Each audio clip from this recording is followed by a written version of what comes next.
আসসালামু আলাইকুম রহমতুল্লাহি বারাকাতু। সম্মানিত ভাই বোনেরা, আজকে একটা বিষয় নিয়ে আলোচনা করতেছি। খুবই গুরুত্বপূর্ণ বিষয় এটা, অগ্নির নির্বাপন এবং অগ্নি নির্বাপনের যন্ত্র বিষয়ে কথা বলতেছি। একটু মনোযোগ সহকারে বিষয়টা লক্ষ্য করুন। অগ্নি নিরাপত্তা বিষয়ে প্রশ্নোত্তর। অগ্নি নিরাপত্তা বিষয়ে প্রশিক্ষণের মাধ্যমে আমরা যে কোনো বিষয়ে জানতে পারি। নিরাপদ কর্ম পরিবেশ সৃষ্টির গুরুত্ব, উপায় ও করণীয় সম্পর্কে জানতে পারব। আপনি অগ্নি নিরাপত্তা বিষয়ে প্রশিক্ষণ যদি পেয়ে থাকেন তাহলে ভালো, আর যদি পেয়ে না থাকেন তাহলে এখান থেকে আপনি অনেক কিছু শিখতে পারবেন। অগ্নি নিরাপত্তা, নিরাপদ কর্মপরিবেশ সৃষ্টির গুরুত্ব, উপায় ও করণীয় সম্পর্কে জানতে পারবেন।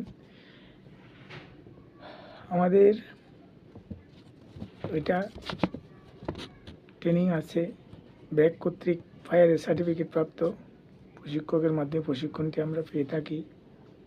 প্রশিক্ষক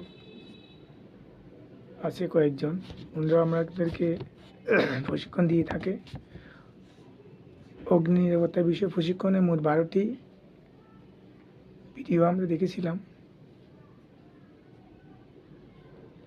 অনেক মানুষ মারা গিয়েছিল একটা কারখানাতে, সেটা ছিল অগ্নি নিরাপত্তা বিষয়ে প্রশিক্ষণের অভাব ছিল। আগুন কি, আপনাকে জানতে হবে আগুন জিনিসটা কি, আগুনটা কি। আমরা তো আগুন দেখি, অনেক ছোটোবেলা থেকে আগুন দেখে আসছি, শেষ হলে আগুনটা কি, এই আগুনের বিষয়ে আপনাকে অবশ্যই আগে জানতে হবে। আগুন হইল দাহ বস্তু, অক্সিজেন, পরিমিত তাপ, এই তিনটি উপাদানের সংযোগে বিরতিহীন রাসায়নিক বিক্রিয়া মাধ্যমে একটি অবিচ্ছিন্ন প্রজ্বলন প্রক্রিয়া। আগুন লাগার উপাদান উৎস কি? আগুন লাগার উপাদান উৎস হচ্ছে যে তিনটি: দাহ বস্তু, অক্সিজেন, বাতাস ও পরিমিত তাপ। এই তিনটি সমন্বয়ে আগুন সৃষ্টি হয়।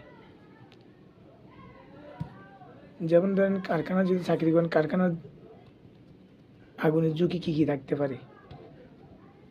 অগোছালোভাবে যদি সেলাই মেশিন কাজ করা হয়, ত্রুটিপূর্ণ ইলেকট্রিক বোর্ডের সামনে তারের উপরে মালামাল রাখা, ত্রুটিপূর্ণ বৈদ্যুতিক সংযোগ, নিয়মিত মোটর পরিষ্কার না করা, জুট রুমে পৃথকভাবে মালামাল না রাখা, অতিরিক্ত উচ্চতায় সিলিং গ্যাসে দাহ বস্তু রাখা।